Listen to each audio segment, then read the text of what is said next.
Hey, this is Charles, Tactical Gun Review, and today I'm going to be talking to you about the YHM Resonator 30. Oftentimes we're asked, what's a good recommendation for somebody's first can? So, typically you ask them, well, what kind of rifle are you going to put them on, what caliber? You kind of go through that thing, and then, have a discussion on price and weight, and there's a lot of things to kind of balance out there, right? So I think the cans are that kind of what I call mid-size length. The kind of 7 to 8 inch in length. I think that's a good compromise. It's not quite as a full length can usually, and it's not quite as maneuverable as a short can, but it's got a little better sound reduction than the shortest can. So I think it's just I hate the word compromise, but it's a good middle ground. Then you get in discussions about weight, point of impact shift, all that kind of stuff, right? So I kind of was having this discussion with the guys at the silencer shop the other day, determining what can to take out. And so I'd like to review something that kind of fits this, first can, the first can for a new buyer, right? So primarily aimed at hunting. So what we came up with was the YHM Resonator 30. So this can is made of stainless steel with an Inconel baffle. It is a tubeless design, so there is no outer tube. And what that allows them to do is basically kind of reduce the weight a little bit. So this can comes in at 16 ounces. And it is 7.8 inches in length. So 16 ounces, that's kind of the middle ground. It's not super light, but it's not a boat anchor either. It's going to, feel really muzzle heavy if you're shooting offhand. And again, the length is good. So this can also does come with a 5/8 by 24 mount. So if you buy this can in a 30 caliber can, it is again full auto rated and rated for up to 300 rims. So if you have a 300 Win Mag, 7 Mag, etc., it'll run fine. With different mounts, you could run this on a 5.56.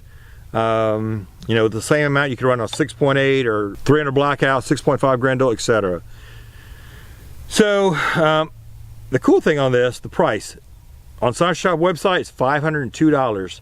So add a little tax to that, and tax stamp, you're probably looking at $750 out the door for a hopefully is a good sounding can with good sound suppression. So we're gonna go and send some rounds down range and get a quick impression. To be honest, I don't bother shooting the unsuppressed, recording unsuppressed shots, because no matter how hard I try, I can't convey to you the volume difference between shooting suppressed and unsuppressed. Obviously suppressed is going to be substantially quieter. So here we're going to go and shoot some rounds.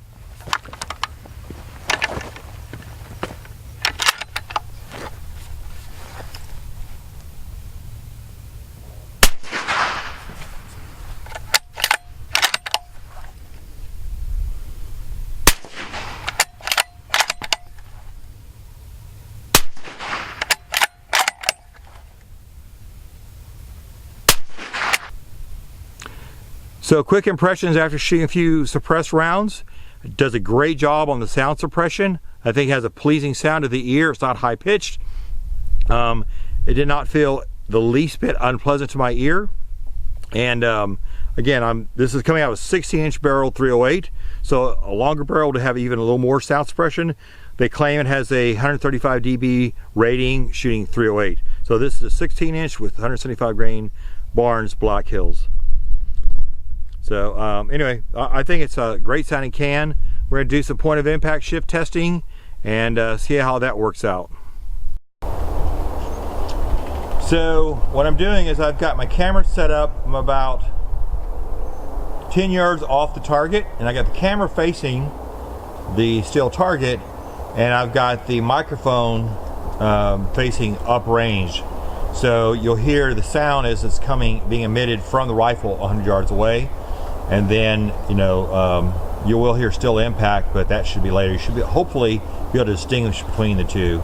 So I just kind of thought it'd be cool to pick up the sound, as it's from downrange. So anyway, here we go.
So let's see how it did for the point of impact shift testing between shots.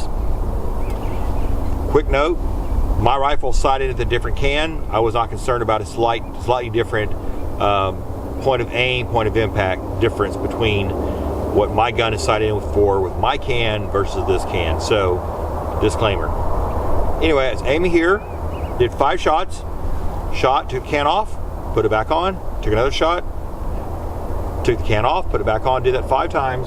Point of impact was all in the same area. I think I did feel I slightly pulled one shot, but basically all the rounds were impacted in the same spot. So, yeah, I would say it passed the point of impact shift test. So here are my final thoughts on the YHM Resonator 30. I think for 500 bucks, this can is gonna be damn hard to beat.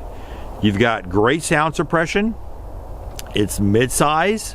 You know, it's flexible. You can run it on different weapons. You know, like this 308, 6.5 Creedmoor. You can buy a flash hider or brake mount and run on a 5.56. It's full auto rated.